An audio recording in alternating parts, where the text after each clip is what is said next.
Bonjour à tous, Dimitri, CryptoParadise.consulting. Je vous retrouve en ce mardi 23 février. Très belle journée ici à l'île Maurice, comme vous le voyez, un ciel magnifique et une chaleur un petit peu suffocante parfois, mais c'est l'été austral, bien sûr. Donc je vous retrouve comme chaque semaine pour la traduction de l'intervention d'Alex Mashinsky, fondateur de Celsius, qu'il fait tous les vendredis. Et donc vendredi dernier, nous étions le 19 février. Et voici ce qui s'est dit lors de cette intervention. D'abord, il y avait une invitée qui était Camilla, une personne qui travaille chez Celsius et qui s'occupe de tous les, on va dire, les relations corporate, tous les partenariats qu'il ne manque pas de nouer avec des acteurs de plus en plus importants. On va en parler un petit peu. Celsius, une info importante, Celsius va rouvrir son capital. Pour ceux qui suivent, il y a à peu près 2 ans, ils l'ont déjà fait, 1 an et demi. J'avais d'ailleurs moi-même souscrit au capital de Celsius. À l'époque, ils avaient valorisé Celsius 120 millions. Et ils avaient ouvert pour 10 millions de dollars auxquels pouvaient souscrire tous les Celsians, tous les internautes finalement. Voilà, là il est clair que dans cette nouvelle levée de fonds, Celsius va être valorisé beaucoup plus. On saura les détails d'ici 2 mois, mais c'est sûr qu'on va aller dans ces directions-là. Donc moi je le dis, je conseille. Celsius est une société qui a le potentiel d'être le Google, si vous voulez, de la finance dans les 10 ans qui viennent. Et donc de réellement transformer la finance, qui est vraiment l'objectif de Alex Mashinsky. Il est en bonne voie pour le faire. Alors, bien sûr, il y a beaucoup de concurrents, bien sûr, il y a beaucoup d'incertitudes, rien n'est certain, comme toujours. Mais il me semble qu'investir dans une société comme celle-là n'est pas un mauvais calcul. Donc à chacun de voir, mais restez attentifs, je vous en parlerai bien sûr lors des prochaines semaines, lorsque les choses deviendront plus claires, sur notamment quelle valorisation, prix monnaie et sur quelle base est-ce que vous pouvez donc investir.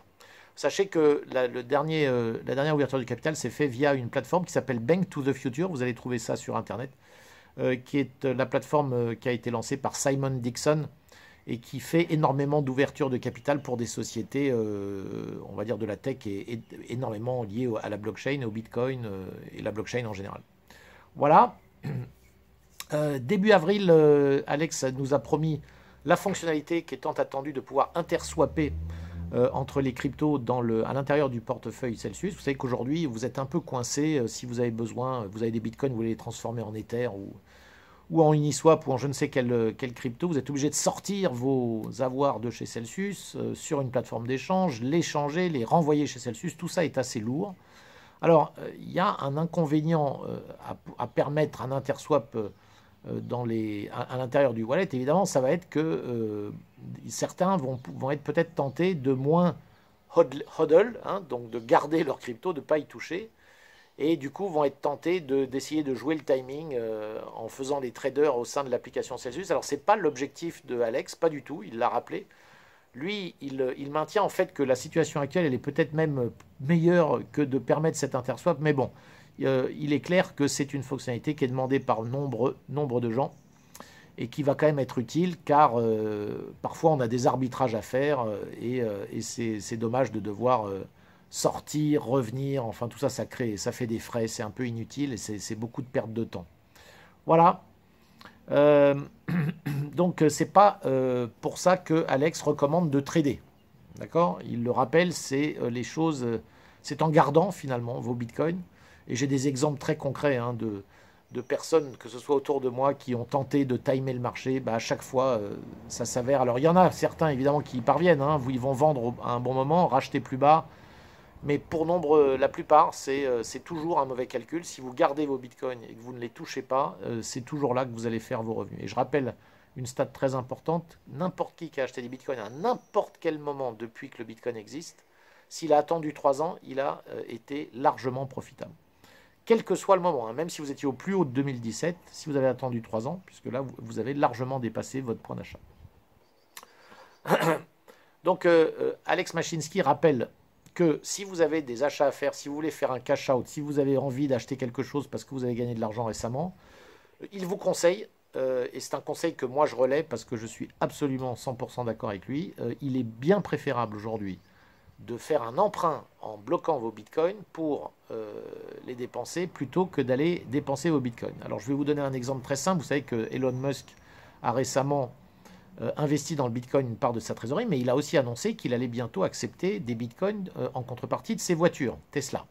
Alors Alex s'est amusé à dire, bah, écoutez, si l'homme le plus riche du monde vous dit qu'il veut vos bitcoins pour vous fourguer ses voitures, méfiez-vous.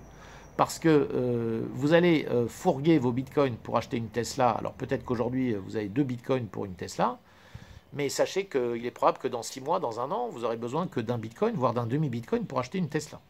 Donc il est bien préférable, avec un actif qui ne cesse de monter, bien sûr, si vous y croyez. Alors si vous pensez que le bitcoin va à un moment donné s'arrêter de monter et va se cracher pour de bon, oui, alors là, dans ce cas-là, ce que je suis en train de vous dire n'est pas valide. Mais vous le savez très bien, la plupart des personnes qui sont investies dans le bitcoin le sont pour le très long terme. J'en fais évidemment partie et je n'ai absolument pas cette croyance que le bitcoin va cesser de monter à un moment ou à un autre. Il s'arrêtera un jour ou l'autre de monter aussi fortement qu'il le fait actuellement, mais il se stabilisera à des valeurs largement supérieures à celles qu'on connaît aujourd'hui. C'est évidemment uniquement mon avis. Donc, si vous êtes dans ce camp-là, on va dire, alors il fait beaucoup de sens de bloquer vos bitcoins, emprunter des dollars auprès de Celsius qui vous le permet. Alors en plus, si vous êtes dans des pays où vous êtes taxable, hein, lorsque vous faites des plus-values, vous avez tout intérêt à le faire doublement, non seulement parce que vous gardez vos bitcoins et puis vous êtes en mesure peut-être dans 6 mois, 1 an, de finalement solder votre crédit, votre emprunt, en dépensant beaucoup moins de bitcoins que si vous les aviez vendus aujourd'hui. Mais la deuxième raison, c'est que vous n'êtes pas taxable. À partir du moment où vous faites un emprunt, vos bitcoins, vous les avez toujours, vous ne les avez pas vendus, donc vous n'êtes pas taxable. Tant que vous les gardez, vous ne subissez aucune taxe. Aujourd'hui, bien sûr, puisque vous savez qu'il y a des rumeurs qui vont bon train et qui commencent à parler d'autres façons de taxer. Mais ça, c'est un hors-sujet pour l'instant. Et c'est un sujet dont nous serons évidemment amenés à reparler ultérieurement.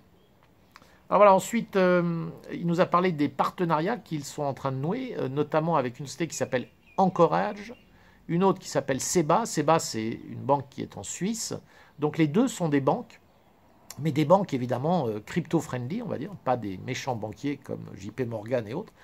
Et ces banques-là voient d'un très bon œil une association avec Celsius parce qu'elles vont pouvoir proposer à leur clientèle de générer des revenus bien supérieurs à ce que les banques traditionnelles font. Donc elles vont se démarquer de la sorte. Et elles ont donc noué ces partenariats. Donc vous voyez, Celsius, en faisant ce genre de partenariat, évidemment, s'ouvre à un énorme pan de nouveaux clients qui peut-être n'auraient jamais entendu parler de Celsius directement, mais qui, grâce au fait qu'ils soient clients de ce genre de partenaires, deviennent indirectement des clients de Celsius. Et ça, évidemment, ça augmente les assets under management de ces Celsius.